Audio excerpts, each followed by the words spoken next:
been a while coming because I'm slow to fabricate my hitch up, but I got this trailer here from Berkelmans Welding up in Canada.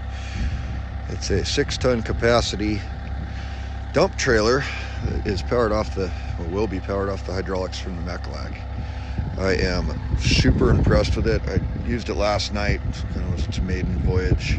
I don't have the hydraulics, so I'm just pushing the material out the back, but this thing is a game changer.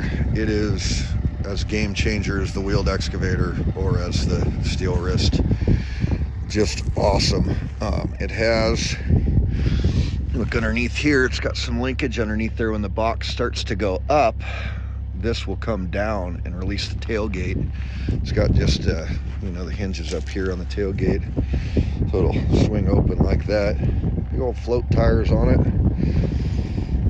I got it painted the same color as my machine, the gray. Yeah, there's the hydraulics that'll hook up.